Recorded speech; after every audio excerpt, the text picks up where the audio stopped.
ትርጉም ፍቅሪ እንታይ ምዃኑ ኣይርድኣን ነይሩን። ሰባት ብፍቕራ ብፍቕሩ ተጸልዮም ክብሉ ክሰምዕ ከለኹ ከምዚ ካሉ ድለ የስሕቕን የሽከኣልን ነይረ። ግና ኣብ ኪናት ዘይወኣለ በሊሕ ክበሃል ሓቂ ዝላገጸሉ ዝነበርኩ ፍቕሪ ሓንደበት ተጠምጢሙ ክላገጸለይ ጀመረ። ከምዛ የስሕቕ ዘይነበርኩም ህይወተይ ስቃይ ዝተመልአኩም ግዜ ኣይወሰደን። ምቁር ግና ቃንዛ ዘለዎ ስቃይ ንኣኽርኢ ዘይተጓዓዝኮ መንገዲ ድምፃ ክሰምዑ ዘይፈንቀልኮ እምኒ የለን። ግና ዕድላ የጸበቐን ኣኻኺቡ ግዲሕውኒ ኮይኑ ኣብ ዘይትከውን ሰብ ወዲቐም ኣብ ሂወተይ ሙሉእ ከምዚኣ ጨካን ሰብ ኣጋጢሙን ኣይፈለጥን። ከምዘ ፍቅራ እንዳፈለጠት በጌጋ ቁልሕ ክትብል ኣይተረኣየትን። መቐረት ፍቅሪ ዘሎ ክትራድዮ ከለኸይ ይብሉ ነይሮሞ ሓደ ሓቂ እዩ። እቲ መቐረቱ ብዛዕባኺ ክሓስብ ከለኹ ዝስምዓኒ ባሕቲ ሓጎስ ተስፋ እዩ። እቲ መሪ ነገሩ ድማ እቲ ኣብ ቅድመይ ዘይፈትሕ ገጽኪ ምስ ካልኦት ጽቡቕ ጌርኪ ምእጉርትኺ ክሳብ ዝጭደድ ኢኻ ትስሕቂ ኣነ ደኣ እንታይ ኣቢሰ ኣባይ ምስ በጽሐ ገጽኪ ጽቡቕ ዝብል ምስ ነፍሲ ዝዛረብ ዘለኹም ጉደይ ረኺበ። ከምዛ ፍቅራ እንዳፈለጠት ንፈወሲ መሓላ ኮያ ክትርድኣነ ኮነ ክትግደሰለ ተርኣ ዘይትፈለጥ እኳ ደኣ በንጻሩ ናይ ጸለ መንፈሰይ ኣብ ቅድመይ ተንጸባረቕ ኣቶም ሰባት ነፍቃር ነውሪ ድዩ ወረ ብዓይዱ ተጀሚሩ መዓርክ እንደዚህ ጸወግወግ ብዝኾነ ሕጅስ ተስፋ ይቆርጽ ኣለኹ። ኣደይ ተስፋ ምቁራጽ ማለት ንፈጣሪኻ ከም ካህዲ ዝቁጽር ትብል ኣይተሓዘለይ ፈጣሪ ጥራሕ ክብል ዝኽእን እንታይ ደኣሞ ብገይኻ ኮያ ንክዛረባ ዕድል ዘይሓበትኒ ዝከኣለኒ ኩሉ ፈቲኒ ግና በቃ ኣይኮናን። ኣብዚ ሰምዓካ ደብሪ ኣይትመሓል ነገሩ እዚኣ ትሰምዕ ጓል ኣይኮነትን። ተፈቂረ ኢላ ትዕብት ሰሪያ ትመስል ግና ትዕቢት ንውድቀት ትቕድማ ዝብል ምስላም ዘንገእትያ ትመስል። ብጽባቐ ተበኪሓ እንተኾይና ድማ ኣብ ጊዜኣ ኣነ ዘይትብል እምበባ የላን። ክትነፋሕ ኣብኣ ክትረኽበያ ሽዑ ግዜ ምስ ሓደመ ኣነን ሰን ጥራሕ ከማን ኣብዚ ዓለም እንተንተርፍ ሃራይ ኣይክብላን እዩ። ዓቕሊ ጽበት ድዩ ዘዛረበን ዘሎ ናይ ብልበይ ዝፈልጦ የብልን ግና ተቐይመላ ኣለኹ በዘይ ከልዓለም እምበር ሓቀኛ ንጹሕ ፍቕሪ ሒዙኒ ዘሎ እሞ ከዓ ናይ መጀመርታ ፍቕሪ ግና ልቢ ዕድል ኣይገበረን ዝግበር የለን። ፈላማኻ ኮይኑ እሞ ከዓ ቦታ ምስእን ካብዚ ዝኸፍእ ነገር የለን። ሎሚ ንመወዳእታ ግዜ ክሓታይ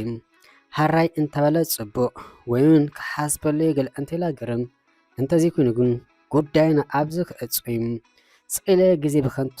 ጀባኽን ክሕሉ ክትንቀዓለኒ በቃ ክቀማቀሙ ሓድሽ ክዳኔ ክክደኒ ከም ፀሓይ ደሚቐ ከም ሉል ኣንፀባሪቐ ሕርኩ ብለየ ዋላ ከም ኣመላ ገጽ ክትቀልዓኒ ትድለ ብኢዳ ጎቲተ እልይ ኣቢለ ክትዛረበኒ ክትሰምዓኒ ከገድዳይም ፍቕሪ ጥበብ እምበር ሓይሊ ኣይሉኒ ዝበሃል ዋላ ብድላያ ትሕስብ ነዛኒ ምውዳእ ዕድል ግና ግድን ልባን እዝናን ከፊታ ከም ትሰምዓኒ ይገብር ይኣክል ብሓደ ኢድካ ምትቓእ ቤንኻ ምቕንዛው ንኽኹና ዝከኣለኒ ጽኢሪ ግና ልዕሊ ዓመይ እንተኮይኑ እንታይ ሞ ዘይገበርኩም መቼም ከምቶም ብሰንኪ ጓል ሂወት ሙሉእ ዘበላሹ ክኾን ኣይኮንኩን ምዃን እንታይ ተሪፉን ነዛ ገጻ ጥራሕ ከርኢ ከም ኩርኩር ደድሕሪ እንዴ ዝኸይ ነይረም ዝኾነ ይኹን ኣብ ትማሊ ኣይንበርኒ ካብ ሕልፍካ ተማሒድካ ንቕድሚኻ ምምእዳም እምበር ሂወት ቀጻሊ እዩ ካብ ኮነ ዝተረኸበ ጸጋነ ሂወት እንዳስተማቐርካ ንቕድሚት ምኻድ እምበር በቃ ንቕድም ጸጉረይ ክቀማቐማለኒ ኣብዚ ኮፍ ኢልካ ምቕንዛው ዋጋ የብሉን። ሕጂ ግርም ጸጉሪ ተቐማቒሙ ንኣ ተባሂሉ ዝተዓደገ ክዳን ተለቢሱ እንታይ ተሪፉ በቲ ቀጻሊ ትመላለሰሉ መንገዲ ተጸቢኻ ምእጋታ እዩ። ሎሚ መውዳእታ መዓልቲ እያ ንድሕሪ ዝበሃል የለን። ፍቕረይ ተቐበለ ጽቡቕ ኣይኮነን ግና በቃ ኣኸለም እንታይ ደኣ ሎምስ ዘይዓመላ ደንግያ ኢስራዳእከ ኣሕሊፋ እንታይ ረኽባ ወደይ ሃይማዶ ትኾን ዘይዓመላ እምበር ዶንግያ መፅያ ኸማን እንታይ ደኣ ተራኺብሉ ምስ መዓርክ እንደዚ ምፅባቕ ጸዋዓ እያ ረጊፀትካ ክትከይድ ምስ ትደሊ ድማ ብኢዳ ሒዝካ ደው ኣቢላ በዓልናን ነብስና ሙራ ክንሕዋ እምበር ተኸዳኣ ልበይ ከበሮ ዝሓርም እግረ ውን ዘንፈጥፍጥ ዘሎ ኣጃኻ ታወዲ ዘርባ ኣባ ኣይትበን ይቕሬታ ተሓዊ ከለኹ ኣይትእመን በቲ ሓደ ከዓ ደኺመ ኣለኹ ስምዒ ጽብቕቲ ፍጥረት ሎሚ ንመወዳእታ ግዜ ክዛረበኪ ሓንቲ ዳይ ካብ ሂወትኪ ከይትሕበ ክትብሊ መዋዕል ክትጣቐስ ከይትነብሪ ሃረበል እንታይ ኻ ክትብል ደሊኻ ክሰምዓካ ጽቡቕ ክትዛረበኒ ፈቃደኛ ብኳንኪ ከመስግነክ ክፈቱ ኣመና ከም ዘፍቅረኪ ትፈልጢ ኢኺ እንተኾነ ፍቕረይ ክትቅበሊ ፍቃደኛ ክትኮን ኣይተረኣኸን ፍቕሪ ሂበ ፍቕሪ ክቕበል ነይሩ ብሓጋይ እንተኾነ ኣብ ልዕሊ ዋላ ሓደ ተገዳስነት ክተርኢ ኣይተኣዘብኩን ሃንሳብ ናይ መወዳእታ ብጣዕሚ ከም ዘፍቅረኪ ክነግረኪ ኢለ ደው ኣቢለኪ ሕጂ ናይ መወዳእታ መልስኺ ንገርንለ ኣየጨንቐክን መስኺ ግና ኣይከውን ምዝኸውን ሎሚ ናይ መወዳእታ ርክብና ክኸውን እዩ ማለት እዩ ቀሳነ ድሕሪ ሕጂ ኣይከሸግረክን ኣነ ዝከኣለን ፅኢር ግና ቅንጣብ ትኹን ንዘይትግደሰለይ ጓል ግዜ ክህባክን ፅቡቅ ኣይኮነን የፍቅረኪ ቻው ፅባሕ ግዲ መልስኪ ፅቢለ ተፋነኽዎም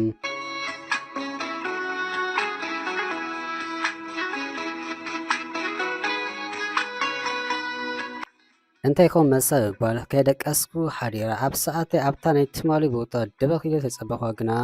ፅቡቅ ስማዕ ኣይሰማዕኹን ሓሲበሉ ኣብ ውሽጢ ፈትሸ ክረኽበካ ይከኣልኩን ዋል ሓደ ዝግበር ነገር የለን ደርጉሓቶ ንልበይ መሊሰ ኣድሚያታ መንገዳ ዝገበረት ዋላ ኮ ይኽእል ኢለ እንተነበርኩ ግና ክወሓጠላይ ከኣለን ብሕርቃን ተኣፂለ ተኣክብል ቁሩብ ተረፈኒ እረ እንዳተኣምኑ እንተኾነ ግና ገፀ ንከይርኢ ምስ ነብሰይ ቃልዓተኹ በቃለይ መሰረቱን ካብ ሂወታት ጠቕሊለ ረሓኩ ኣሕሱን ይቀለይ ነበረን ግና ኣማራፁን ኣይነበረንን ብዝተኻል መጠን ክረስኣ ፈተንኩ ለውጥታት እውን ኣረኣኹም መስመረይ ኣቕልየ ሓድሽ ጉዕዞ መስመር ኣብ ዝጀመርኩሉ 3 ወርሕና ሓንደበት ኣብ ጎደና ጎፍ ንጎፍ ተባሓልና ረጊፀያ ከምዛ ዘይፈልጣ መንገዲ ገበርኩም ግና ከም ቀደማ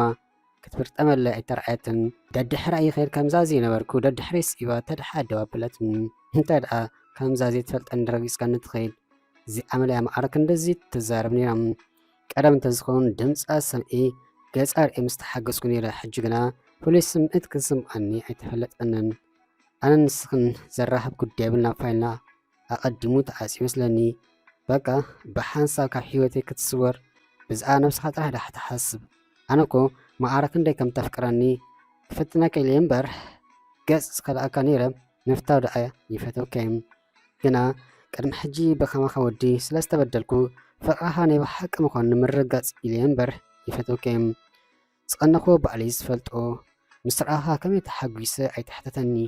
እሞ ከም ቀደምካ ተፍቅረኒ እንተለኻሲ ልበይ ከፌተልካ ኣለኹሞ ኣይትተሓሰማ ምስ በለትኒ ትላገ ዘላ ኮይኑ ስለዝተሰምዖኒ በሊ ናይ ብሓቂ ተፍቅረኒ እንተኾንኪ ሰዓት 11 ቅድሚ ፍርቂ ለይቲ ኣብታ ኩሉ ግዜ ንራኸበላ ጎደና ተፀቢኒ መልሰይ ሽዑ ክነግረኪ ተፋነያ መንገዲ ገበርኩም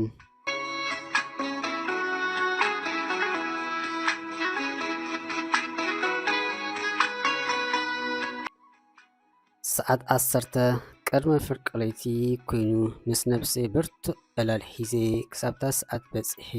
ክቕበላ ዶ ዋላስ እንታይ እንዳበልኩ ብርገፅ ፍቕራ ጠቕሊሉ ወፂኡ ምባል ሓሶት ጥራሕ ዝኾነኒ ክሳብ ፍርቂ ለይቲ ከይረብረበት እንተፀኒሓትኒ ንሕቶ ኣኽቅበል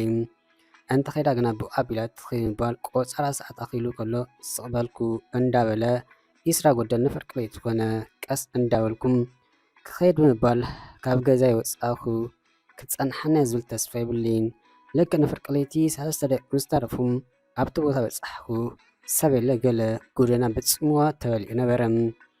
ነዛ ሰዓት ምፅማም ዘይከኣለሲ የፍቅረከ ኢኻ እትብለኒ ኢለ መንገዲ ክገብር ክብል ግና ብኽያት ጓል ኣንስተይቲ ሰማዓኹ ብኽያቱ ከዓ መሪር ከዓ እምበር እዋእ እንታይ ዝኾነት ጓል ዳኣላ ብምባል ናብታ ጭብጥ ኢላ ኣብ ብርካ የአዳዋ ተርእሳ ርእሳ ደፊኣ ትበኪ ዝነበረት ጓል እንዳተፀጋኣኹም ሃፍተይ ድሓንዲኺ ደኣ